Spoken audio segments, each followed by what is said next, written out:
So I'm going to talk about a totally different topic, but very much in the field of industrial biotechnology, which concerns biorefineries, as in particular the integrated forest biorefineries that are currently being developed globally and in Canada as well. Of course, I'll be focusing more on the Canadian developments in this area. But before that, I'll just give you a brief introduction about the Canadian forest industry, which is in fact a major employer and contributor to the Canadian economy, with roughly about 12% of the annual GDP, which is around $60 billion. It directly employs over 200,000 people, and with indirect jobs, that number goes to close to 800,000. Canada is also the world's largest producer of newsprint and bleached softwood pulp, and has the largest supply of well-managed, high-quality softwood fiber from the boreal forest.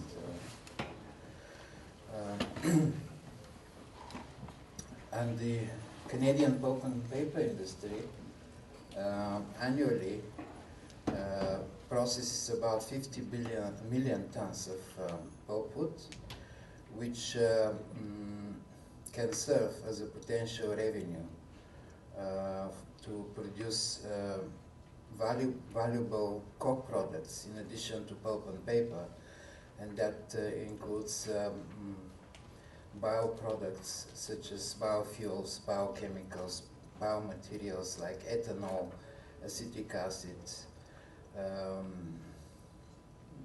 So there are waste streams within the industry and the pulp and paper mills that can be utilized to produce these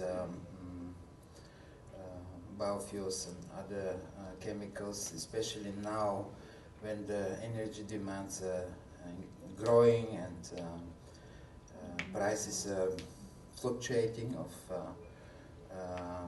petroleum and petroleum reserves, and there are concerns about that. And so there is a great potential, which in terms of cash flow can add additional 3 billion only in Canada. So there is increasing, of course, in addition to all this energy crisis, there is also increasing offshore competition from other countries, especially in the southern hemisphere, where trees grow fast and labor is relatively inexpensive compared to Northern America. And there is also pressure for green chemicals. There are movements and for green fuels and reduction in the greenhouse gas emissions. So all this puts pressure on the forest industry and the pulp and paper industry in the States and in Canada to create a new business model and to add additional revenues in order to remain competitive, and that can be done through their conversion to so-called integrated forest biorefineries that can diversify their products and markets. So there are many definitions for IFBR, as it's called, integrated forest biorefineries. Just one of them is a processing and conversion facility that fully integrates forest biomass and other biomass waste for simultaneous production of fibers, chemicals, and energy. So it's a complete use of the wood and the biomass in general. And as you can see, it's the technology. This is the biorefinery concept. It's neutral, carbon neutral technology. Whatever is so biomass is converted to fuels. Let's say fuels are burned, and then CO2 is released, but then it's absorbed back in the form of biomass, sugars, etc. So it's a complete cycle. It's called carbon neutral cycle. So this is the biorefinery concept, and there are four major platforms based on the four major components in lignocellulosic biomass, which are cellulose, lignin, hemicellulose, and extractives. So so the biorefinery concept is that one can utilize each of these components in the most efficient, cost-efficient, and environmentally friendly way, and produce a variety of fuels, chemicals, materials, and energy.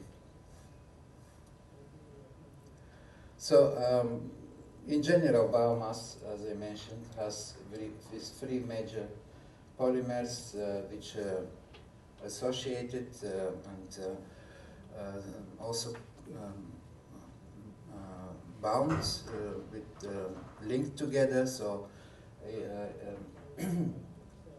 the cellulose is the predominant polymer, with, followed by lignin and hemicellulose, and the structures are quite complex.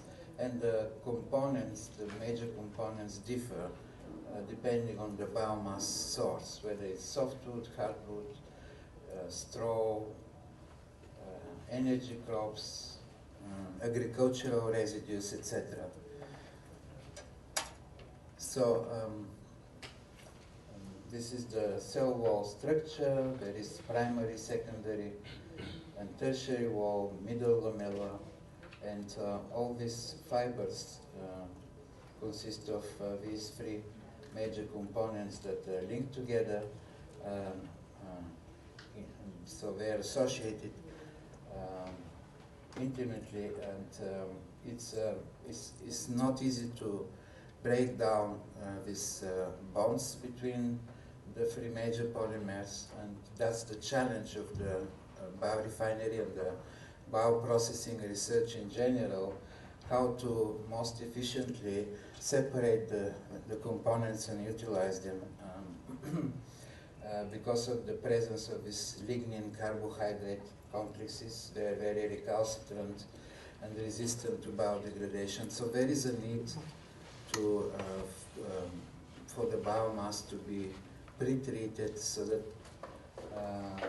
this is just a very simplified representation of the fibers with the three major components. And so pre-treatment can be chemical, physical, mechanical, biological, but the idea is to loosen up this structure here so that the different components can be separated. It's and fractionated. So if you look at the IFBR platforms, again, as I mentioned, cellulose, almost between 40 and 50% of the total biomass. Hemicellulose and lignin, very similar quantities. Extractives, much less than the others, but they're source of very high value products, so one shouldn't ignore them. And you can see here from forest biomass obviously the main product of interest is the cellulose, which can be pulp and paper and other products from cellulose. But one can also develop products from the hemicellulose and lignin and the extractives. And I'll go in more detail in the following slides, starting with the hemicellulose, with the major component is xylem, which is found in both hard and softwoods, especially hardwoods. And I don't expect you to follow all this. It's just to show how many products one can produce from hemicellulose by just extracting them prior to pulping and bleaching to pulp and paper. So this is another stream here of hemicellulose that can be extracted and then utilized as polymers or hydrolyzed down to xylose, which is the mono sugar that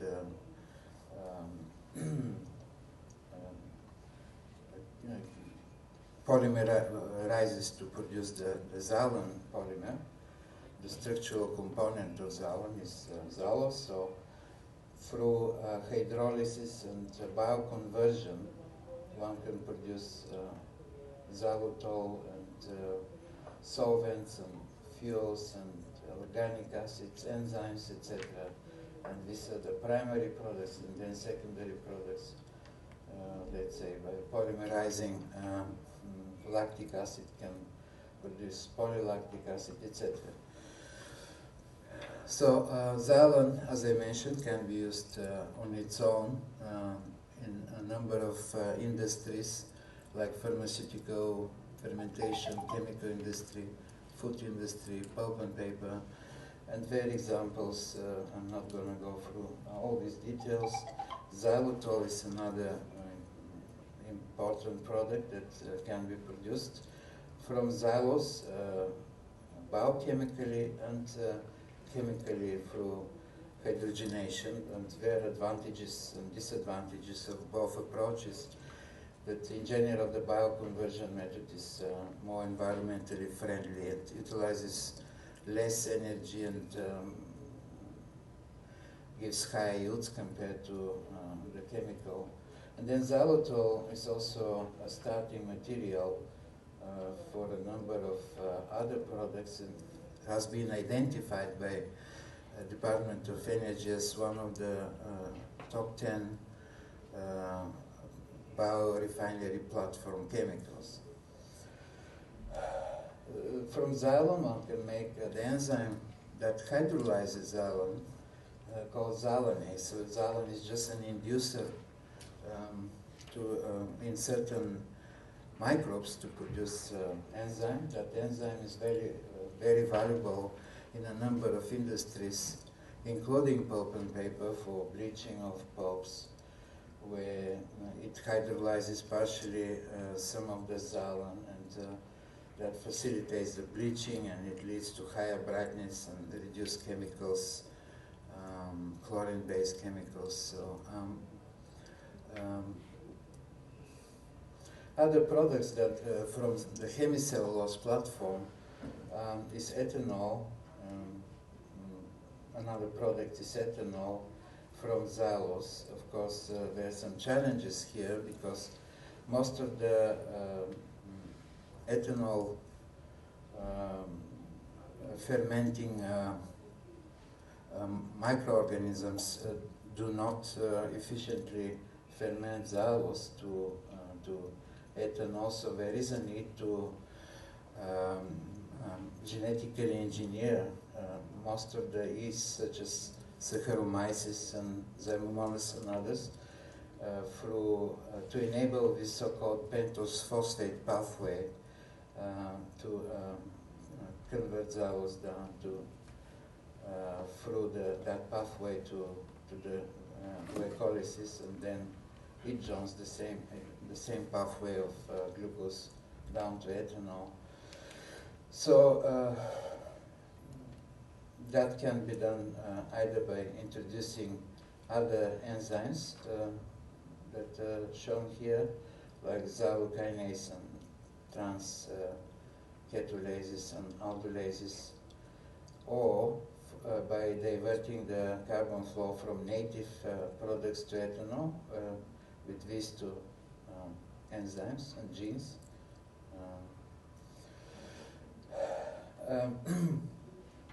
Another product of interest from xylose, just by dehydration, is furfural, by removing free molecules of water, furfural, which is a starting product material for a number of syntheses such as nylon and resins and polymers, polyacrylic resins and polyurethane, etc. So that's one can talk hours about these platforms and products. Another platform that I mentioned is the lignin platform. So it's based on the lignin that is in the context of the forest biorefineries is extracted from the black liquor during pulping.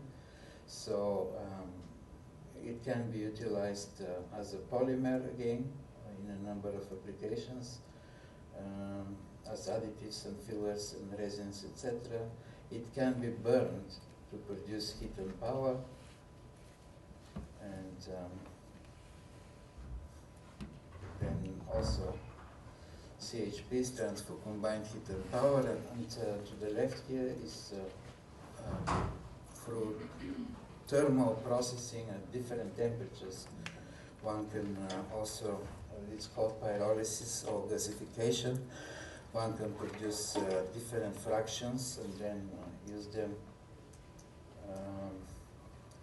One of the major products is syngas, which is then one can produce from syngas ethanol or methanol, and then again through additional conversion to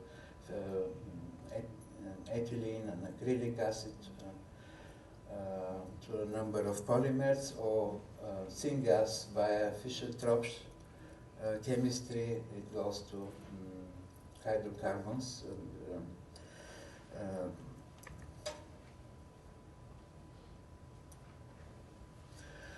Lignin also is very difficult to degrade, and but there are a number of enzymes that have to act synergistically in order to degrade lignin, and these include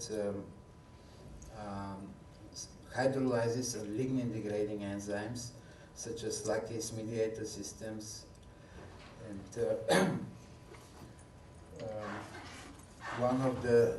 currently one of the major, lignin is becoming a major product from the pulp and paper industry, and is produced commercially in Canada, in the States, and in some of the Scandinavian countries. And so there is a need for a market for lignin. So there is a lot of research going on at the moment to find applications of lignin other than just burning it for heat and power. And this is just one example how one can break down lignin to the low molecular weight aromatics called BTEX, which currently are produced from petroleum refining. And BTEX is benzene, toluene, and xylene, and others that are starting materials for the polymer industry at the moment. So we're talking here a major breakthrough that to substitute petroleum with lignin as a raw material, which is in the idea of the biorefinery. So I mentioned pyrolysis. Pyrolysis will produce three major fractions. It's a process that is oxygen-free. Depending on the temperatures, it's just seconds. It's very fast. Or one can produce three fractions: solid and liquid and gas, and one can utilize them synergistically. For example, the gas can be used to as heat source for the pyrolysis, and biochar is the solid one that can be used for activated carbon and other products. And the biol is the energy fraction, liquid energy, that is the of major interest. And that fraction can be either burned or co-fired with other sources to produce heat and power, or can be upgraded via gasification or other processes to hydrocarbons for fuels and power. Or if you look at the composition here of biol, there are some valuable products that can be extracted, especially phenols, that currently their source for phenolics at the moment is again petroleum-based. So these phenols will be biodegradable from a biodegradable source, and they can replace the petroleum-based phenols to make this phenol formaldehyde resins, so glues that are used currently to produce as glue for the OSB, the plywood, and all this for the construction in the construction industry. Gasification is similar to pyrolysis. It's just that it's at higher temperature, not 500, more like 800 degrees C, and in presence of some oxygen. It does produce the syngas, and from syngas the Fischer-Tropsch, as I mentioned, will produce the hydrocarbons, which are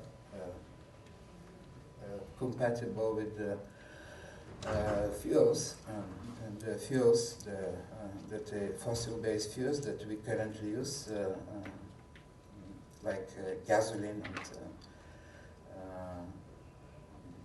jet fuels and others, depending on the fraction of the C and of the carbon. So, and then there is the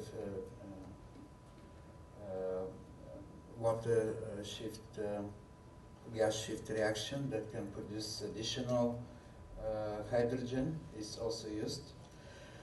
So anyway, gasification of black liquor, which is one of the byproducts for the pulp and paper industry, can lead to production of these of syngas, and from there a variety of products, including hydrogen, and from hydrogen one can go to fuel cells. Fuel cells can be used in cars, etc. Extractives, that's the third platform that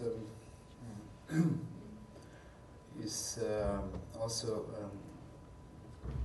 being extensively researched, and this is to extract some components that have bioactivities or have high value from basically waste products or byproducts, again from pulp and paper.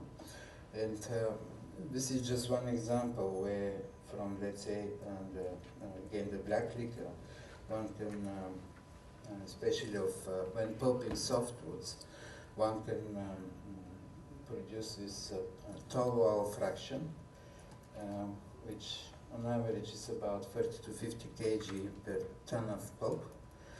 And that tall oil fraction can be fractionated and separated into three fractions: fatty acids, resin acids, and some sterols here called unsaponifiables. So the fatty acids, one way of utilizing the fatty acids is to have them reacted with methanol or other alcohol and produce biodiesel. Biodiesel is a high energy biofuel, which is a substitute or blend, can be blended with petrodiesel. The resin acids can be converted to, let's say, through hydrogenation or with there are other methods, to products that can are used as additives, fuel additives in biodiesel, called cetane enhancers.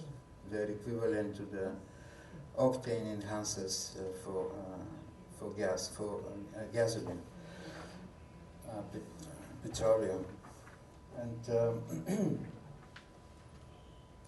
the last fraction here, one can purify the sterols, which are high-value products, and these are used in the food as food additives. Of course, all these purifications add to the cost, and all this has to be taken into account. But these are just examples how one can utilize different components. Some more examples directly from wood. Let's say spruce knots, one can extract these so-called polyphenols, and some of them have this bioactivity that I mentioned, like antioxidant activities and antimicrobial activities, and they can be used, these polyphenols, lignans, also called, to combat cancer, different cancers, diseases, and one can also extract and epoxidate them to produce these green epoxy resins, as shown here. Or another example is from the activated sludge in wastewater treatment plants at pulp and paper mills. Activated sludge tends to accumulate some of these biopolymers called polyhydroxyl carbonates. One example is the hydroxybutyric acid, which is actually an excellent replacement for polypropylene, which comes from, again, from petroleum. And it has the advantages of being biodegradable, non-toxic, and water resistant, and etc. So,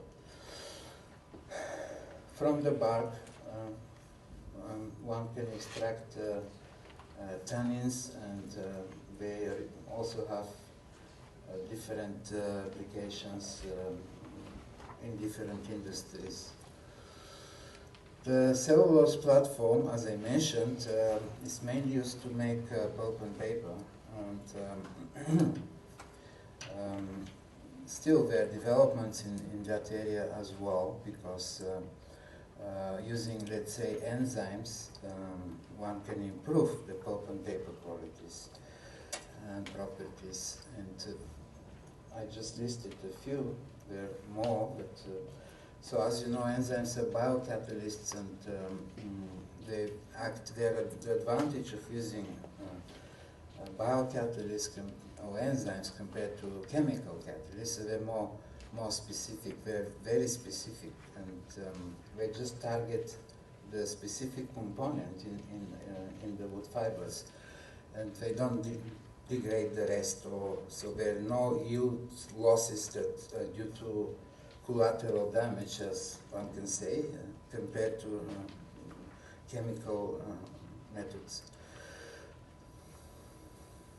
So one example, for example, using lipases, one enzyme that can degrade pitch or triglycerides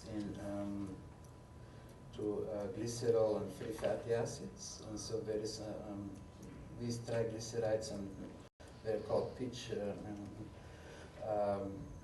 actually have a number of cause problems, and by removing them enzymatically, one can improve, have some economic benefits, like less downtime of the paper machine due to this or increased machine speed, and so that results in higher productivity, improved quality of the paper, and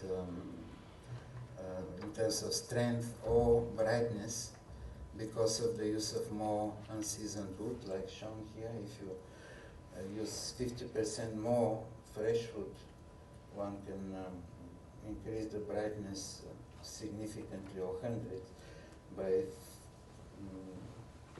3 to 5 points. One can also remove ink from newsprint using enzymes. In this case, they're more like cellulases, not lipases. So cellulases will remove these ink particles from the battery is gone, from the fiber surface. And that also has benefits of increased brightness, improved drainage, energy savings, etc. Another one is paper ethanol, bioethanol from paper sludge. So that's paper sludge is one of the waste products again from the paper machine, and it comes from the fines that cannot be retained on the paper, and there are different ways of their disposal, but landfills no longer can take more waste in most cases, so there are different ways. And paper sludge has high carbohydrate content and sugars, and there is no need to pre-treat, so it's an excellent feedstock to actually ferment it to ethanol, and currently it is cost competitive to the corn-based ethanol, with the advantages of being non-food feedstock compared to corn and starch that is now used for ethanol in most, and also environmental benefits of utilizing a waste product to produce a valuable product like ethanol. So this is just an overview, very brief overview. Of course, there are many challenges, technological and others in the technology area. There is more to be done in terms of the selective extraction of hemicellulose. Enzymes are still expensive for enzymatic processing, although they have dropped significantly in the last few years. There are also problems with pyrolysis and gasification that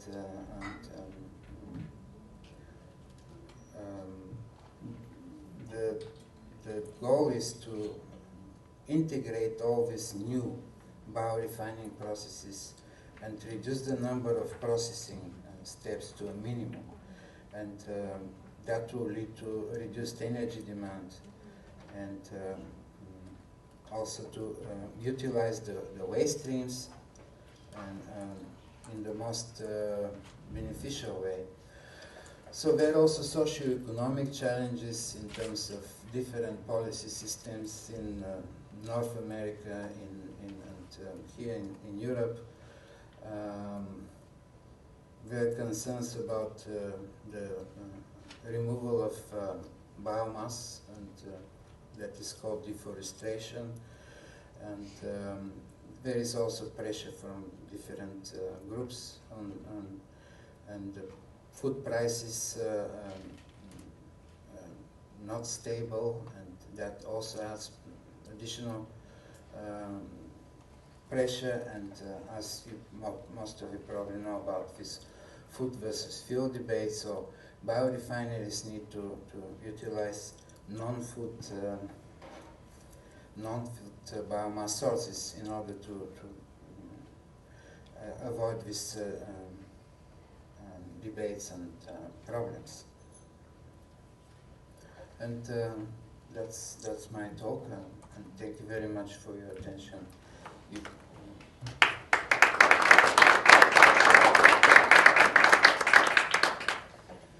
So now we have time for questions.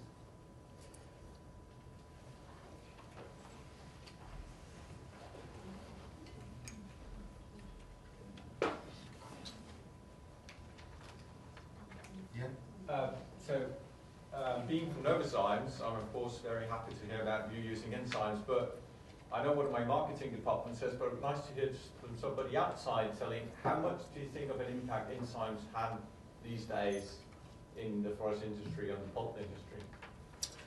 Well, there are studies on the contribution of each processing step to the total costs, and the enzymes have about 10 to 15% of the total cost. So it's, I would say it's quite significant. There are other processing steps, that single operations that are more expensive, like pretreatment, but probably in the top 3 or 4 of all processing steps, the enzyme hydrolysis is or the use of enzymes is important and significant. And of course, one can use chemicals like acids to hydrolyze cellulose and others, but that's not. It leads to formation of inhibitors and adds to the problems in the fermentation stage, etc. So enzymes are the best way to go in future for the biorefineries. That's recognized. Just that the prices are still too high for economic process at present, because also it depends on the prices of oil. At present is quite low, so at $50 or $60 per barrel. The biorefinery way is still challenging. At $100 per barrel, of course, it will be much easier to implement. Having said that, there are biorefinery projects that are being commercialized, and there are a few already.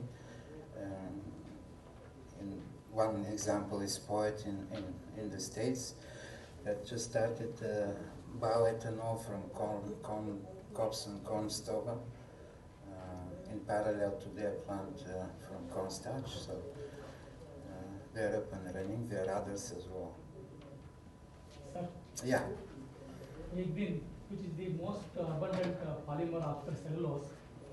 How about using instead of pyrolysis, why can't you try for the microbial system for the biodegradation of lignin to get useful products?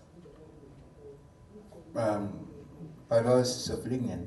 Instead of pyrolysis, by using microbial systems, Yeah. for the degradation of lignin or Yes. lignocellulosic materials, you will get more useful byproducts. Yes, that's also, it's part of the whole approach, yeah. Enzymatic or microbial degradation of lignin. The microbial has the disadvantage of time. It takes weeks and weeks to. So in terms of implementation, that always comes up as a problem. It's way too long. In the past, a lot of work was done on biopulping, when you pre-treat wood chips with white rot fungi, for example, for 2-3 weeks, and then you pulp that wood chips. There are benefits, but it didn't. It was not commercialized because of this time issue.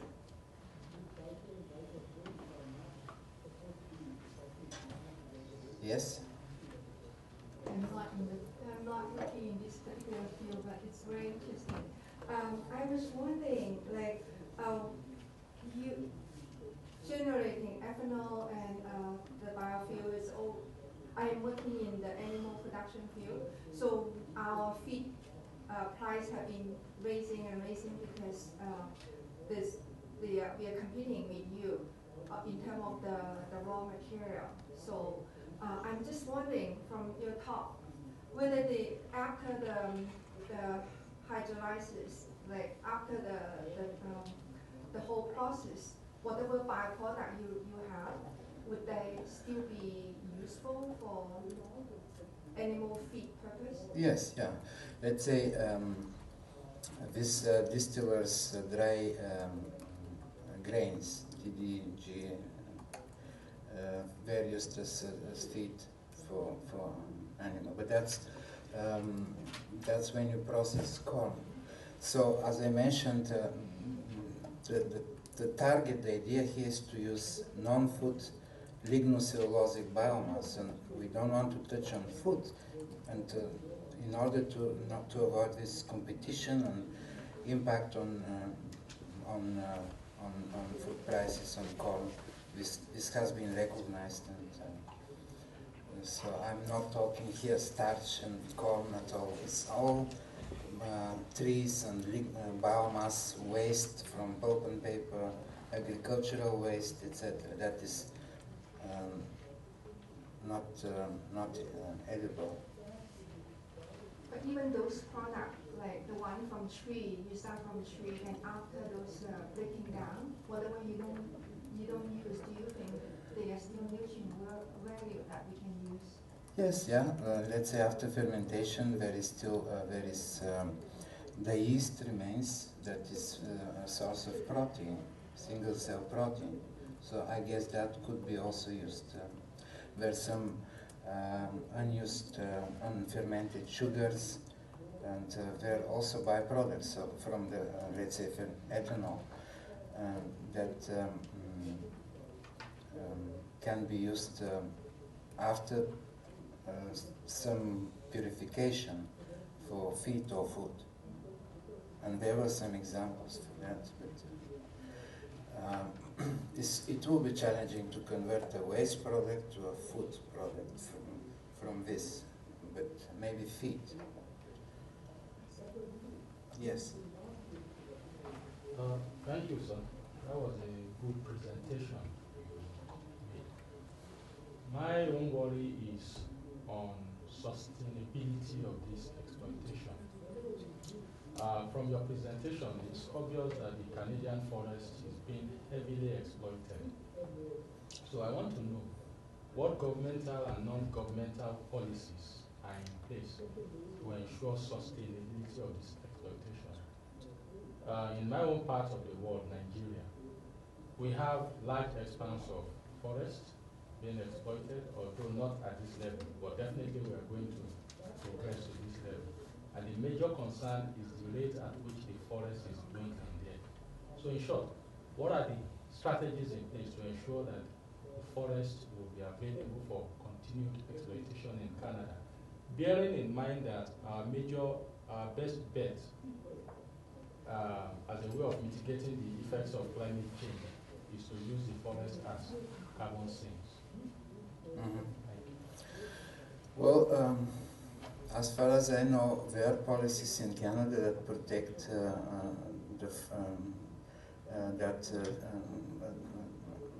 the forest in terms of forest management, and Canada has the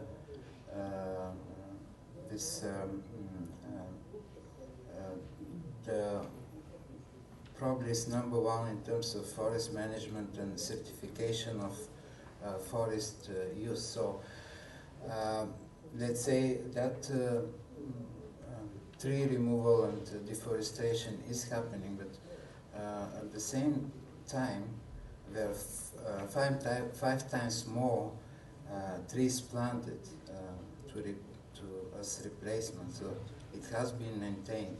That's beyond my field about policy always, but I know from my colleagues from forestry department that that issue has been addressed.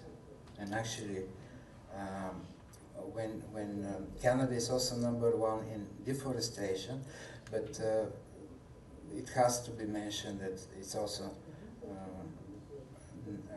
number one in forest management. So these two go hand in hand. I hope that answers your question.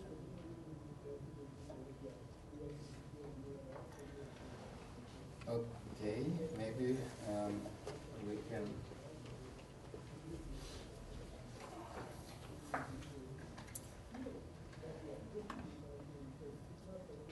I've been asked on behalf of Onyx International to present you with this certificate of recognition, and thank you very much for your presentation. Okay, thank you.